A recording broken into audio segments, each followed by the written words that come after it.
Hey everybody, Matt here. This is going to be the next video in the series I'm doing on the 5 weapons categories I think everyone should own. This one's going to be about choosing a sidearm or that pistol, right? The first thing we need to do when we're talking about choosing a firearm is we have to define what the firearm is. So what is a sidearm? Well, essentially for our purposes, a sidearm is that go-to gun. Okay, that's that one pistol that, you know, you may have other pistols, but this is the one that you truly would depend your life on. You rely on this gun.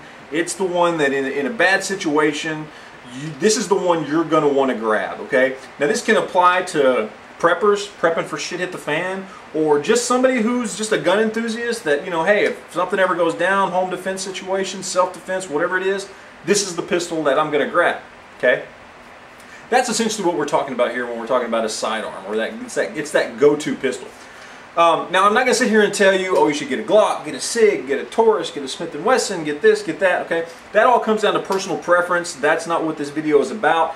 That's going to boil down to you taking the time to choose a weapon, a firearm, a pistol that's right for you, something that you will train with, that you will be efficient and proficient with, okay? That's, like I said, that's all personal preference, and that's not what I'm here to try and give you advice on. You need to figure that part out for yourself. But there are a couple things you do want to take into consideration when making that decision, okay? The first thing you want to take into consideration is caliber. Now, caliber is important for a couple reasons. First, because you have to choose a caliber that's suitable for defense, okay? Point blank, something 9mm or higher, or bigger, okay? 9mm, 38 special, and up, okay?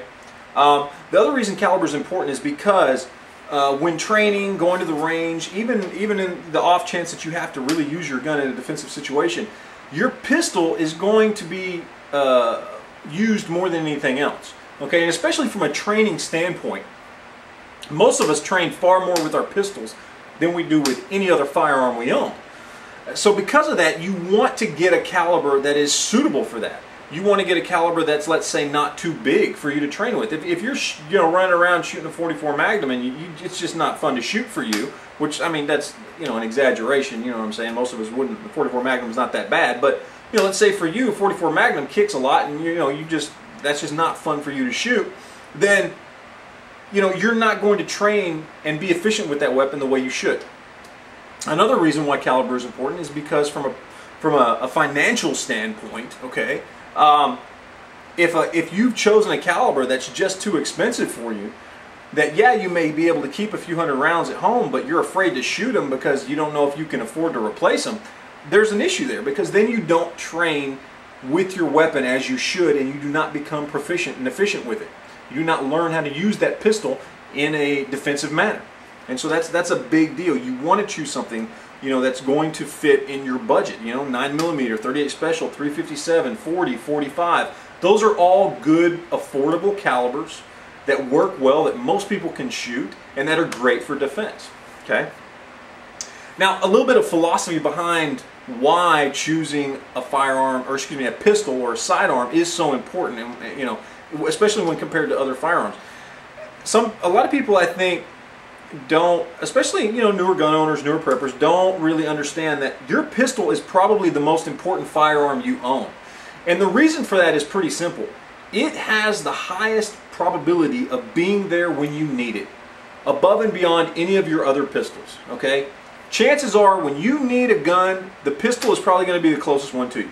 It's going to be the one you keep by your nightstand. It's going to be the one you'll throw in your car. It's going to be the one you'll open carry or conceal carry. It's going to be the one you're more likely to throw in a backpack. It has a higher chance of being there when you need it than any of your other guns. And that's why it's so important to choose a sidearm wisely. To have that one pistol that can be your go-to pistol that you've taken the time and effort to train with. You took the time and effort to choose the right one for you, and you can rely and depend on that pistol regardless of the situation. So that's it, guys. That's kind of the guidelines, the philosophies behind choosing a sidearm or a go-to pistol. So hope you enjoyed it. Thank you guys for watching. Questions, comments, video responses, send them my way, and we'll talk to you later, guys. Thanks.